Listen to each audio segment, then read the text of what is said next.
Sachim Dafem Zain Amudalev, bonjour à vous tous. Alors on rappelle la machloquette entre Rabba et Rav Frizda, plutôt la double machloquette. Rabba lui pense que on dit oil, ça veut dire quoi oil? Ça veut dire que moi je fais cuire à la fin du Yom Tov, je fais cuire même pour Shabbat, je fais cuire je fais cuire de la nourriture. Eh bien, on reçoit pas Malkout. Pourquoi? Parce que peut-être qu'il y aura des invités qui vont le manger. Et Rav Frizda n'est pas d'accord avec ça. Une deuxième chose, c'est que Rabba lui pense que de faire cuire de Yom Tov à Shabbat, c'est interdit. Et Rav Frizda pense que c'est autorisé. Et le Hérouf, c'est juste une Xera de Chachamim pour pas qu'on fasse cuire pour Chol. En réalité, une dépend de l'autre, parce que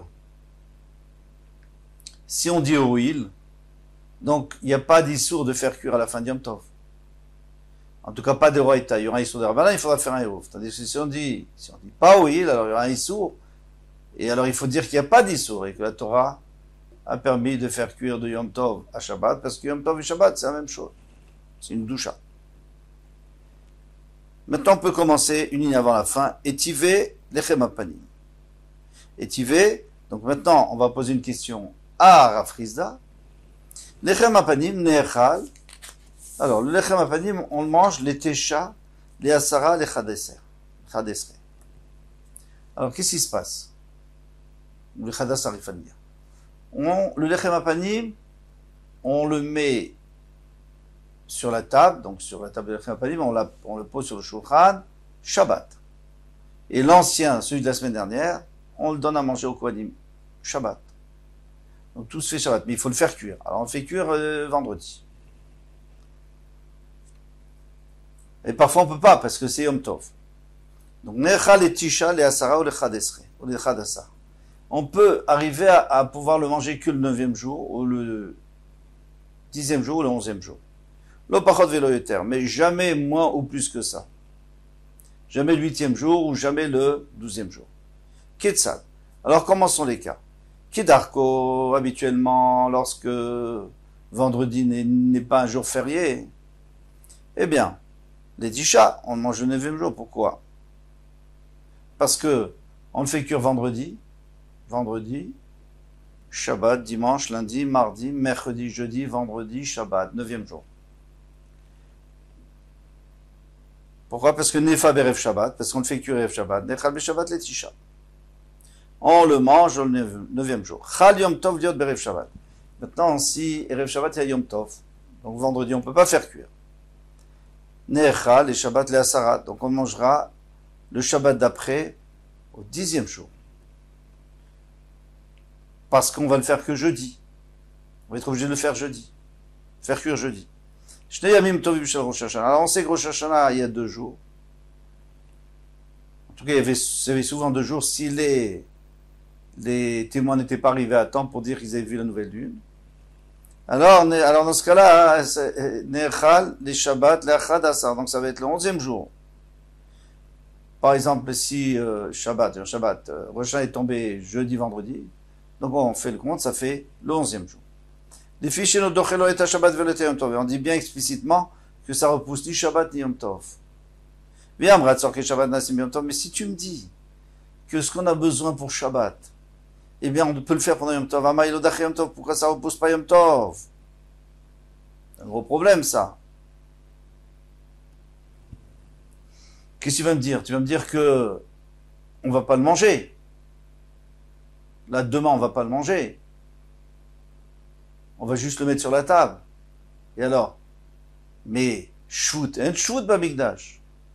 Il n'y a pas shoot bamigdash. Tout ce qui est midiraban, c'est pas sourd. Alors qu'est-ce que tu vas me dire? Oui, mais on va le manger la semaine prochaine, Shabbat prochain. Ça, c'est la Gemara. Amarle, shvut krova et tirou. Si tu voulais le manger tout de suite Shabbat, il n'y a pas de problème. Ça, ils auraient permis. Alors, c'est une machlokhet Rashi et Tosfot. Est-ce qu'on parle de Shabbat ou de Yom Tov même? Ça, ils ont permis. Shvut rechoka lo itiru. En d'autres termes, tout ce qu'on doit faire au Beth Amikdash, qui est obligatoire, ça, ils ont permis. Mais pour tout de suite, pas pour plus tard.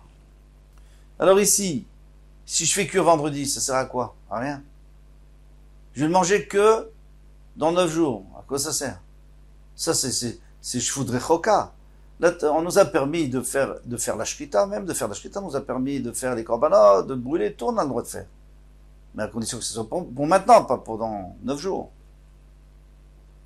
Ou les rabbins, Shimon Gamliel d'Amar Mishum Rabbi Shimon ben Asegan dochet Yom Tov. Mais maintenant, il y a un problème, c'est que Rabbi Shimon ben Gamliel lui a dit que ça repousse Yom Tov.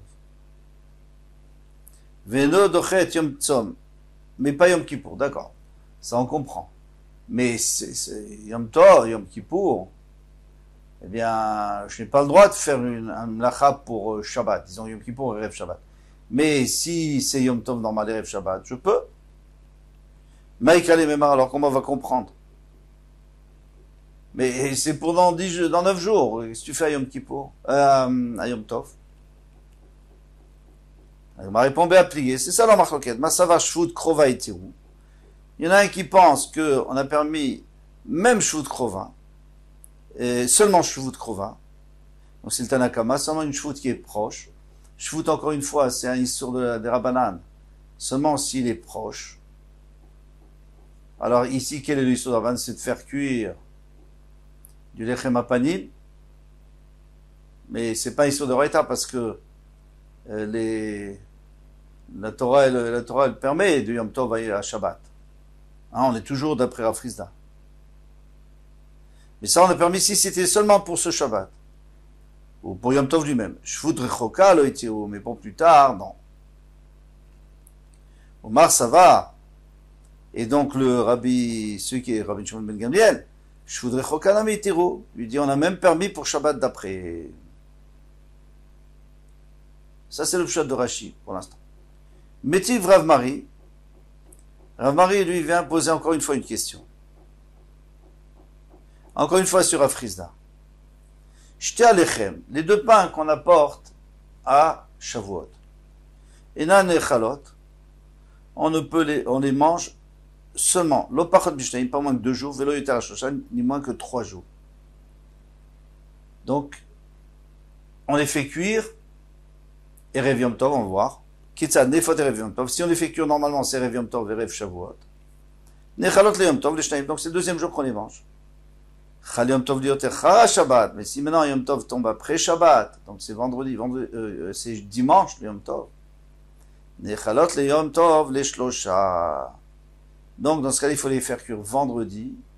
Alors il y a vendredi, Shabbat, dimanche. Donc troisième jour. Les Fichena Dochalo et Shabbat, Veleton et Yom Tov. Parce que ça repousse ni Shabbat ni Yom Tov. Alors que ça repousse pas Shabbat, ça je comprends, c'est normal.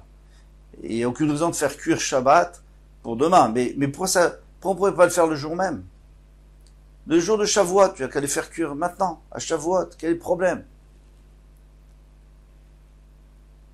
Vehi Amrat, Sorke Shabbat Naasim Be Yom Tov, si tu me dis qu'on a le droit de préparer de Yom Tov pour Shabbat, d'après Torah Frisda, Ashta de Shabbat Be Yom Tov Shari, si déjà on permet Yom Tov de préparer pour Shabbat, Yom Tov, alors tu as besoin de me dire que de Yom Tov à lui-même, on a le droit, bien sûr qu'on a le droit, que ça veut dire. Quel est le problème? On va les manger quand même.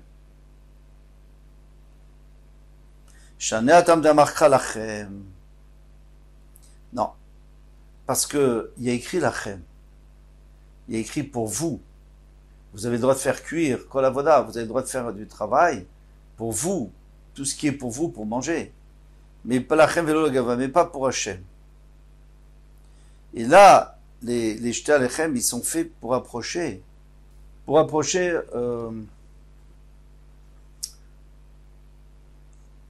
donc, bien sûr que finalement, les connus vont en manger. Mais avant d'en manger, il faut d'abord qu'on apporte les kvasim. Donc, et pour apporter les kvasim, donc les kvasim, donc les agneaux, il faut les apporter. Donc maintenant, tu peux pas les manger maintenant. Il faut d'abord apporter les agneaux, après il faut offrir les jetés à lechem, et après, on peut manger ce qui reste. Shane, atam de amarcha lachem, lachem velo gavoa, pour vous et pas pour gavoa, et pas pour Hachem. Maintenant, Le Rabban Shimon Gamliel d'Amar Mishum Rabbi Shimon Ben Asegan. Le Rabban Gamliel qui a dit au nom de Rabbi Shimon Ben Asegan, il avait déjà parlé pour le Chamapanim, il parle aussi pour ce Shtalechem, que lui disait Doché et Yom Tov, que ça repousse Yom Tov. Alors dans ce cas-là, Maïka Lemema, mais tu viens de me dire qu'on n'a pas le droit, puisque Yom Tov c'est pour Hachem, c'est pas pour nous. Ça va là qu'il y a Bashaoul d'Amar Lachem Venonochim. Il pense comme Bashaoul qui dit que Lachem c'est pour nous dire, pour vous, mais pas pour les goïms. Mais pour Hachem, oui, vous pouvez. Donc vous pouvez, il n'y a pas de problème. Si vous ne l'avez pas fait cuire avant, vous pouvez le faire cuire pendant Yom Tov, il n'y a pas de problème. D'après Rabbi Shmuel Ben Asegan. C'est le fils du second, du Kohen Gadol. Du fils Kohen Gadol. Maintenant, ça c'est d'après Abba Shaul. Mais d'après le Tanakama, le Tana de notre Mishnah, eh bien lui, il va nous dire que on a le droit, l'achem, c'est bien sûr pas pour les goïms, mais même pas pour Hachem, pour les deux. Tout ce qu'on vient de dire, c'est selon Rav Frisda, selon Rabat. Vous allez me dire, mais on n'a qu'à dire oil, puisque on n'a qu'à utiliser oil pour faire cuire les deux pains pendant Yom Tov de Shavuot. Non, ça c'est sûr que non, parce que lui, il a permis au il dit, puisqu'ils peuvent arriver, les invités peuvent arriver à tout moment, donc quand je fais cuire, dans un instant, ils peuvent venir, les invités, pour le manger.